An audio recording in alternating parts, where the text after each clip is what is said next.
I'm done. I'm done.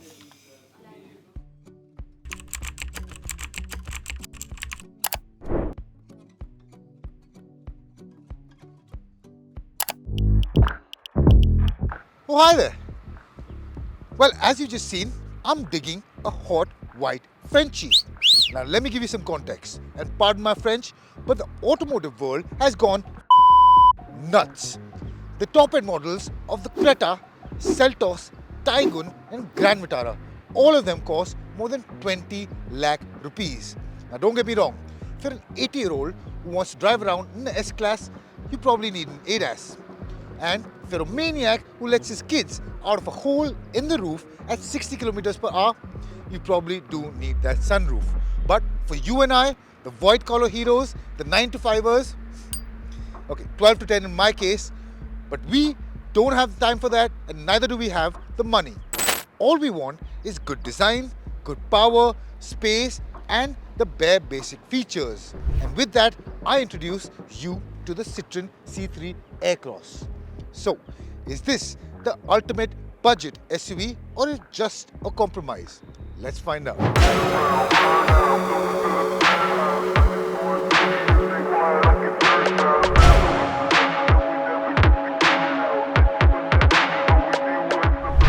Now, in terms of design, I think the Citroen C3 Aircross is one of the most unique propositions out there in the market today.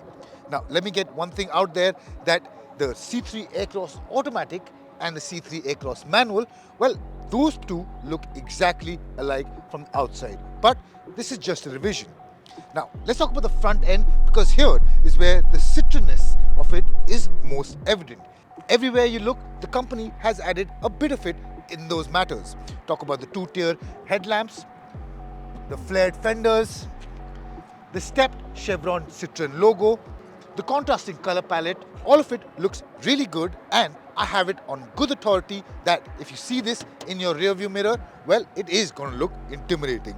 But they haven't skimped out on the fine details as well. If you talk about the DRL setup, the blacked out 17-inch alloy wheels, the blacked out well-finished black plastic panels, and at the back, the wraparound tail lamps with stylized covers, the double bubble roof design, plastic panels at the back as well.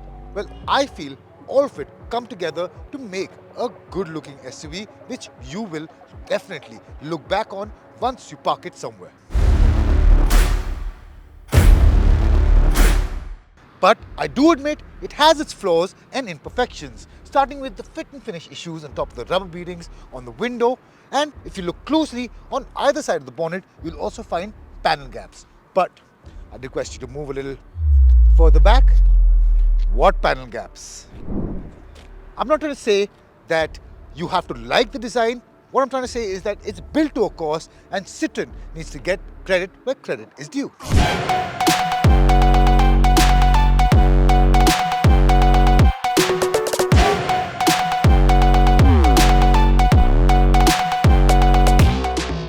Now, well, if you talk about the interior, like the outside, nothing has changed in the C3 Aircross Automatic compared to the manual. But what has is concentrated right here, this lovely gear lever. Now, overall, you get quite a quirky design. It looks very aesthetic and very French, if you don't mind me saying. And the design also really entices. You get a tritone finish, and I think it looks really good. Of course, you get white upholstery, which will be a problem in Indian conditions, but that is something which people might have told you before, and it stands true in this C3 Aircross Automatic as well. Now, in terms of the features, well, this is where the C3 Aircross Automatic shines, because at a price of 13 lakh rupees on road for the top end model, you get what you need and you don't what you don't. Starting with the 7-inch digital instrument cluster. Now, this has a crisp layout, it has a readable design, and there is one particular mode which you can see on your screen I really like. It just shows your speedometer, distance to empty, and the gear you're in. Nothing more. And I think that's fantastic. Next, you also get a 10.2-inch instrument cluster. It's not the fastest to use, but it isn't slow either. You do get wireless Android Auto and Apple CarPlay, and what else do you want? But overall, as I said in the beginning, it is a very decent option for the money that Citroen is asking. But it has its niggles. First and foremost is that you do not get any auto AC even as an option, and that is definitely inexcusable. Next, the driver armrest. Yes, you do have one, but it's so short that I end up hitting my funny bone every time I'm driving and trying to rest my hand on it. You don't even get a rear armrest, and the ORVMs aren't electronically foldable. But I feel as an SUV with modern features, it has the basics covered. And over that, along with the features, you do get a lot of practicality as well. There are loads of storage spaces for your cup holders, your phone holders. You have lots of charging facilities. Then spacious and comfortable. And I think there's nothing more that I would like from my SUV at this price point. But let's step back and see what it has to offer in the second row of seats.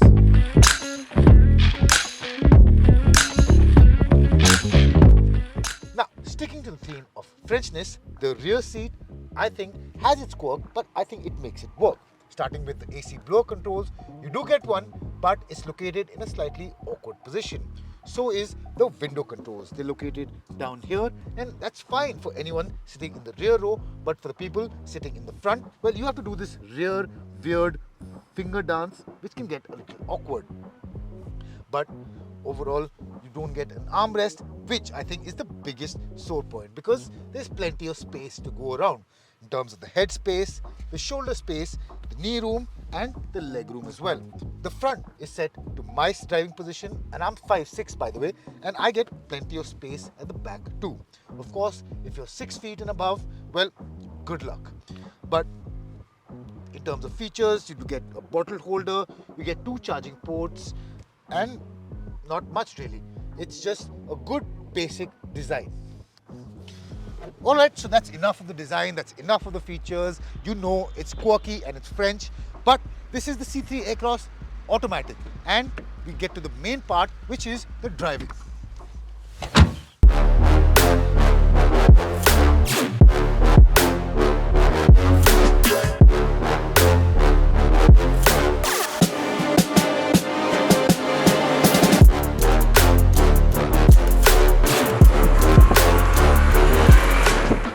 Alright then, let's start with the basic, and you get a 1.2 litre 3-cylinder turbocharged engine which makes 110 bhp and 205 Newton meters of peak torque.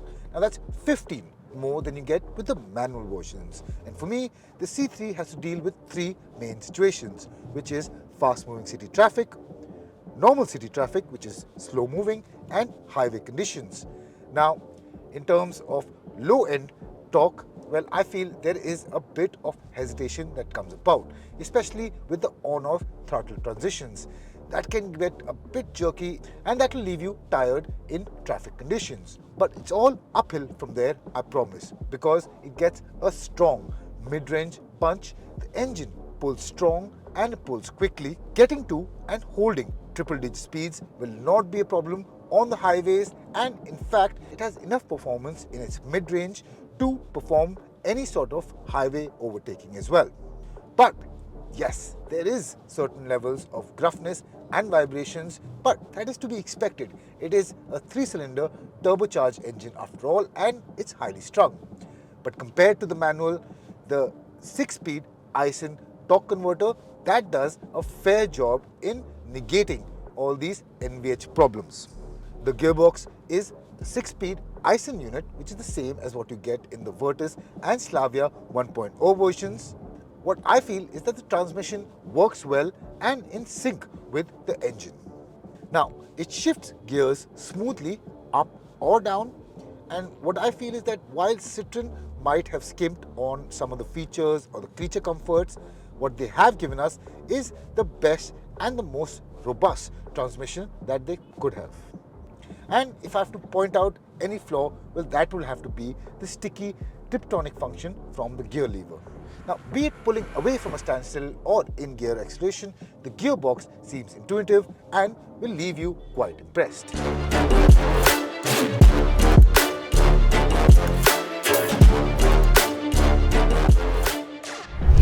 Now let's get to the part which impressed me the most, and that is its handling. It offers Citroen's signature magic carpet ride, and boy does it impress. The suspension seems tailor-made for Indian road conditions.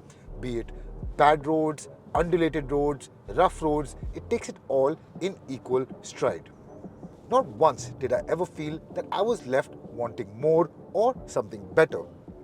Over that, what also impressed is the handling characteristics of the car.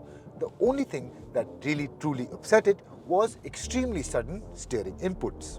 And on that front, I felt the steering needs a bit of improvement too. I always felt that there is some sort of stoned French hippie trying to convey my steering inputs to the car. Monsieur, Karan, want the left or the right? Never mind, I take the left. Sorry for the bad French accent, but that's what it feels like. Overall, in my opinion, the C3 makes a good case for itself. Of course, it isn't on par with some of the other rivals in terms of its handling, but in terms of its ride quality, it is second to none.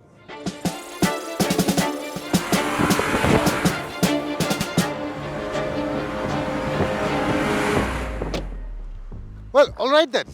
Those were our first impressions of the Citroen C3 Aircross Automatic. But I feel I'm forgetting something. Oh yes, and it's a biggie.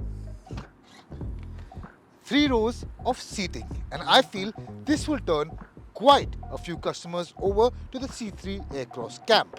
Now, these seats are removable, you can take them out, you can face them to the other side.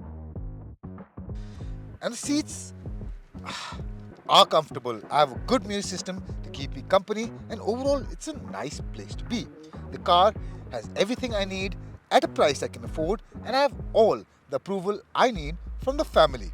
Now its competitors do offer a better pointed cabin, but given the pricing and the driving dynamics, the C3 Aircross doesn't feel like much of a compromise, does it? So that was the end of our video. I hope you liked it. Please do hit the like button and subscribe to our channel if you liked our work. My name is Karan Mathur, and I'll see you guys real soon.